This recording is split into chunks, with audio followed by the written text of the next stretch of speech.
Le tour de la France par 2 enfants, chapitre 12, l'ordre dans les vêtements et la propreté, l'hospitalité de la fermière Lorraine. Après plusieurs temps de repos suivis de marches courageuses, les 2 enfants aperçurent enfin vers midi la petite pointe du clocher de Selles. Fritz leur avait donné un mot de recommandation pour la veuve d'un cultivateur de ce village, et ils se réjouissaient d'arriver. Mais avant de se présenter au village, André se souvint des conseils que madame Étienne leur avait donnés. « Mes enfants, leur avait-elle dit, partout où vous allez passer, personne ne vous connaîtra.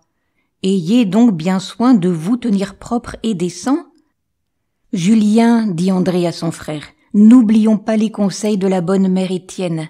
Mettons-nous bien propres avant de nous présenter chez les amis du garde. »« Oui, dit l'enfant, courons au bord de cette jolie rivière qui coule près de la route. Nous nous laverons le visage et les mains. »« Ensuite, répondit André, je brosserai les habits avec mon mouchoir. Nous rangerons bien nos cheveux, nous frotterons nos souliers avec de l'herbe pour les nettoyer, et comme cela, nous n'aurons pas l'air de 2 vagabonds. » Aussitôt dit, aussitôt fait. En un clin d'œil, ils eurent réparé le désordre causé par une nuit et une demi-journée de voyage dans les bois à travers la montagne. Lorsqu'ils eurent fini leur toilette, André jeta un dernier coup d'œil sur son jeune frère. Il fut tout fier de voir la bonne mine de Julien, son air bien élevé et raisonnable. Tous les 2, alors, se présentèrent dans le village et cherchèrent la maison de la veuve dont ils avaient l'adresse. On leur indiqua une ferme située à l'extrémité du village. En entrant dans la cour, ils virent un grand troupeau de belles oies lorraines qui se réveillèrent en sursaut au bruit de leurs pas et les saluèrent de leurs cris. Ils s'avancèrent vers la porte de la maison, suivis du troupeau et accompagnés d'un bruyant tapage.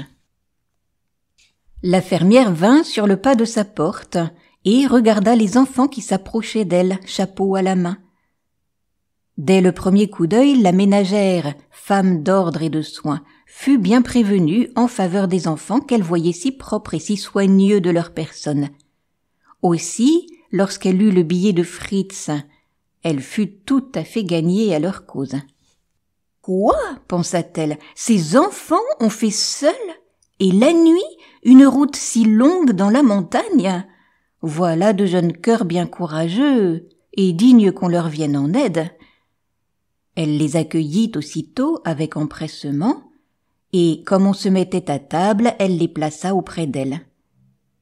Le dîner était frugal, mais l'accueil de la ménagère était si cordial, et nos jeunes voyageurs si fatigués, qu'ils mangèrent du meilleur appétit la soupe aux choux et la salade de pommes de terre.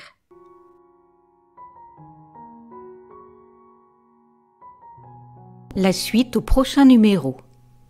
Si cet audio vous a plu, merci de cliquer sur le pouce et n'hésitez pas à vous abonner à ma chaîne